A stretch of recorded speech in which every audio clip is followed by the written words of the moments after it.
Cześć, Bartek Urban. Zapraszam do testu Renault Kangoo. Od wielu lat w motoryzacji panuje moda na SUV-y, czyli duże podniesione auta, które są uważane za świetne rodzinne auta. A co z innymi segmentami, jak na przykład minivany czy kombivany? Dziś zajmę się tym drugim, bowiem Renault Kangoo to kombivan. A kombivan, według Wikipedii, to coś pomiędzy kombi a vanem. Chociaż ja to sobie zawsze tak tłumaczę, że jest to osobowa wersja dostawczego auta. No bo przecież Renault Kangoo wywodzi się z dostawczaka i tutaj nie ma się czego wstydzić. Wizualnie więc kombivany są zazwyczaj bardzo podobne, czyli mamy krótki przód, idealnie płaski tył, wyższy dach i w zależności od wersji różny rozstaw osi. Akurat w przypadku osobowego Kangoo mamy tylko jeden wymiar długości i jest to 4486 mm, szerokość to 1919 mm bez lusterek lub 2159 mm z lusterkami, a wysokość to 1893 mm razem z relingami dachowymi. Czyli tak naprawdę długość Kangoo jest zbliżona do długości SUV-a segmentu C, takiego jak Tiguan czy Qashqai. Kangoo jest jednak od nich znacznie, ale to znacznie bardziej praktyczny. Po pierwsze, bagażnik. Albo nie, najpierw jeszcze wady. Popatrzcie na te zardzewiałe koła. I to każde koło tak wygląda. Ja wiem, że tak się może zdarzyć, jak na przykład auto długo stoi na dworze i popadał deszcz, ale to nie jest na tarczy. Moim zdaniem to nie powinno tak rdzewieć. Dokładnie taki sam problem miałem w kilku modelach Volkswagena i mówię, moim zdaniem to jest nieakceptowalne w nowym aucie. Są też zalety wizualne, jak na przykład prawdziwe wloty powietrza w zderzaku oraz bardzo ciekawe rozwiązanie relingi, które można rozkładać bez narzędzi. I teraz możemy przejść do bagażnika. Bagażnika, który nie może być otwierany elektrycznie i jego przeogromna klapa może być i zaletą, i wadą. Bowiem zaleta to może nam zrobić jako dach, a wada to jak za blisko podjedziemy tyłem, no to nie otworzymy tych wielkich wrót.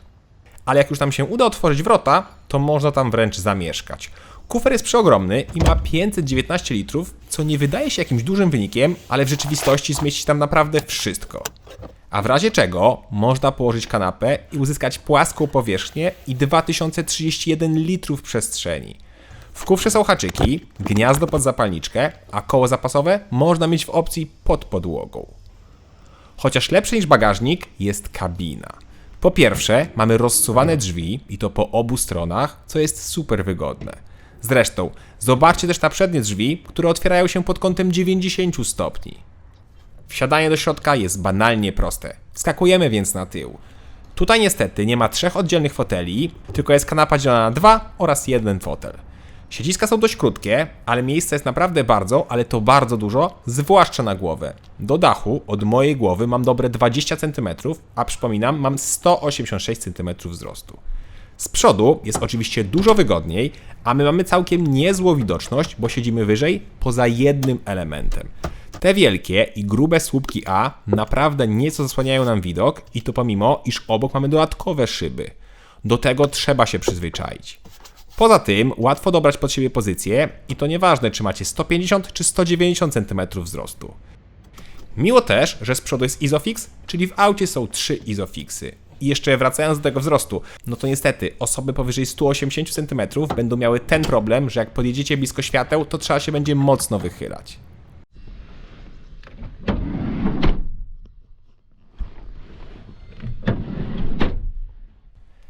Z tyłu poza tym są jeszcze złącza USB, są nawiewy, są stoliki, zabrakło tylko podłokietnika. A, i szkoda, że nawiewy na tył nie są w podstawowym wyposażeniu, żeby je mieć trzeba dopłacić aż 250 zł.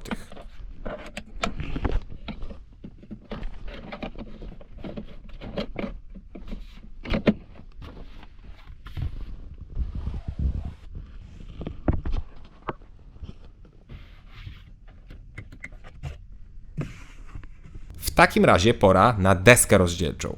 I tutaj najmocniej czuć, że jest to auto dostawcze, bo materiały są właśnie dostawcze. Większość jest twarda i niestety część z nich po dotknięciu wydaje takie słabe dźwięki.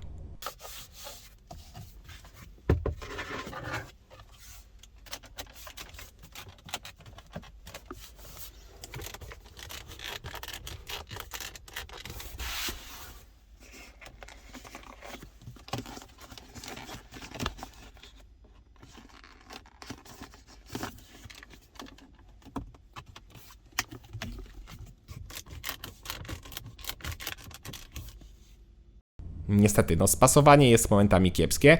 Ktoś oderwał meszek wkoło skrzyni biegów, a obok niej jest piano black.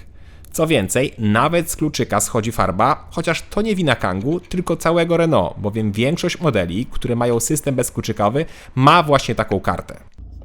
Sama deska rozdzielcza jest bardzo ergonomiczna i prosta, wszystko mamy pod ręką i łatwo to obsłużyć. Są duże pokrętła od klimy, czy jest dodatkowa wajcha od multimediów za kierownicą. Jest też ekran, który obsługuje Apple CarPlay i Android Auto, niestety tylko po kablu. I sam system, jak widzicie, działa tak średnio.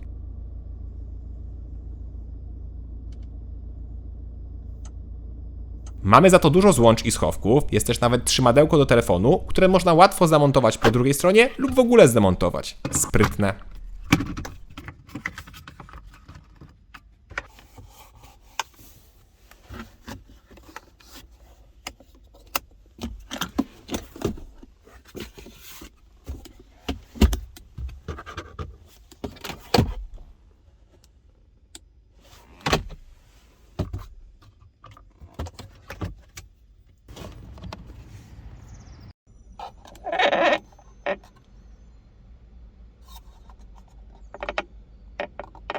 Ilość schowków naprawdę robi wrażenie, a dodatkowo jest jeszcze schowek na dachu. Drugi ekran to opcjonalne cyfrowe zegary, które moim zdaniem są zbyteczne i brzydkie. I tak nie można tutaj nic zmienić, a przez to, że środek jest cyfrowy, a boki są analogowe, to wygląda to słabo. W takim razie pora zajrzeć pod maskę. I tu duży plus, maska jest na siłownikach i otwiera się bardzo szeroko, więc też jest bardzo dobry dostęp. Mam tylko nadzieję, że taki dostęp będzie nam rzadko potrzebny.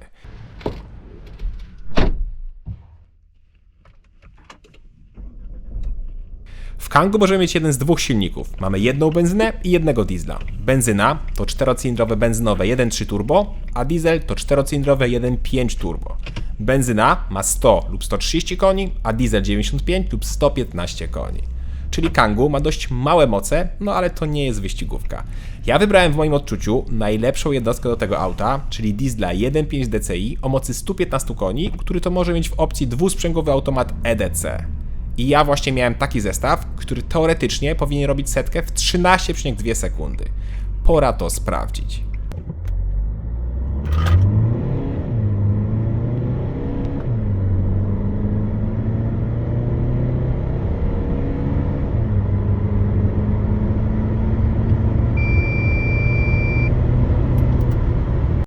Wynik to 12,2 sekundy, czyli sekundę lepiej niż podaje producent, ale wciąż jest to dość wolno.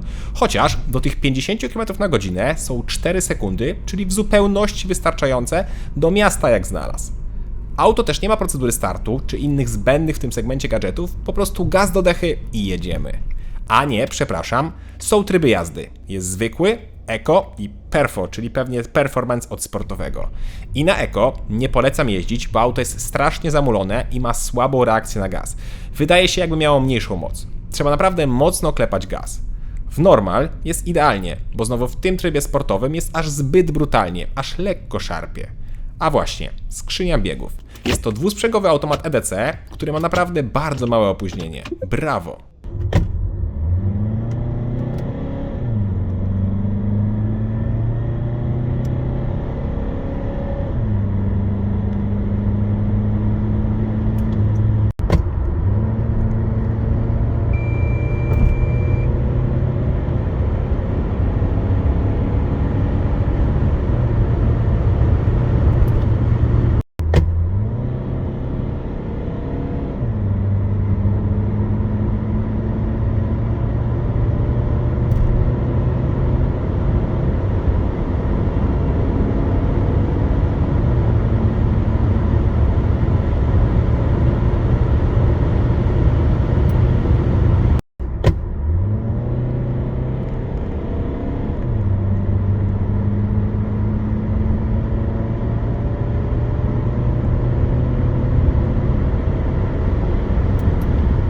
Pochwalę też światła, bo bałem się, że będą słabe, a tutaj już w podstawie mamy full LED z przodu, czyli pełne LEDowe światła i to naprawdę dobrze świeci. Tył też jest widoczny i ma ładną sygnaturę świetlną. Dobra, to pora na wadę, jaką jest kultura pracy silnika.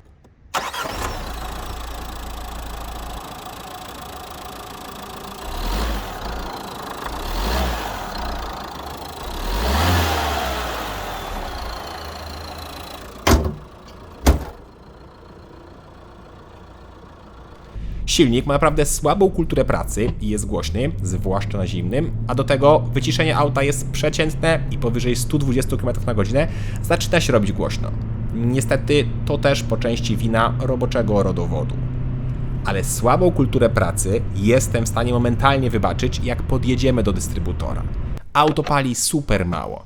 W mieście potrafiłem zejść do wartości 5-5,5 litra przy zwykłej jeździe i okolice 6-6,5 litra w dużych korkach. Na trasie przy 120 jest 5,5, a przy 140 około 6,5 litra. I mówię tu o pomiarach z 4 osobami na pokładzie i bagażami. Świetne wyniki. Bak paliwa ma 54 litry, a to oznacza teoretycznie niemal 1000 km na baku przy prędkości 120 km/h. No nie ma to jak oszczędny diesel w trasę. To jeszcze pomówmy o właściwościach jezdnych.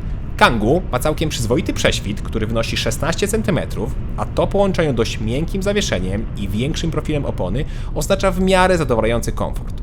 Mówię w miarę, bowiem czuć jak zawieszenie czasem aż lekko jakby dobijało, plus auto buja się na zakrętach. To jest auto do spokojnej jazdy i tu też czuć robocze korzenie. Ale w trasie czy w mieście to nie przeszkadza. Gorzej jest na jakichś górskich serpentynach, no ale to jak już mówiłem, to nie jest auto stworzone do tego. Renault Kangoo w wersji osobowej został stworzony do bycia idealnym autem rodzinnym. I zaraz rozwinę tę myśl, tylko teraz jeszcze powiem o cenie. Podstawowe, osobowe Kangoo z silnikiem 1.3 benzynowym 100 koni kosztuje 113 000 złotych. Mocniejsza benzyna 130-konna kosztuje 118 000 złotych, tyle samo kosztuje też podstawowy diesel o mocy 95 koni. Mocniejszy, 115-konny diesel to już wydatek 121 000 złotych, a najdroższe są odmiany z automatem, gdzie benzyna 130-konna kosztuje 135 000 złotych, a diesel 115-konny 138 000 złotych. Z tym, że automat jest od razu dla bogatszego wyposażenia. Mój egzemplarz, doklikany chyba we wszystkie opcje, kosztował około 150 000 złotych. Wydaje się drogo, jak na osobowego dostawczaka, ale SUV z takim wyposażeniem i z taką praktycznością byłby znacznie droższy. I teraz mogę wrócić do mojej myśli idealnego auta rodzinnego. Kangoo spełnia chyba wszystkie wymagania. Jest pakowny, nie jest za duży, ma super wygodne rozsuwane drzwi, ma relingi, ma normalne wnętrze z obsługą telefonów, ma automat i ma super oszczędny silnik. Do tego zawieszenie jest nieco wyższe, auto ma na pokładzie wszystkie gadżety i jest proste w użytkowaniu. Oczywiście są wady jak gorsze plastiki, głośny silnik czy momentami czuć, że jest to auto, które wywodzi się z robotnika, ale naprawdę nie ma się czego wstydzić. Moim zdaniem to świetne rodzinne auto. Cześć!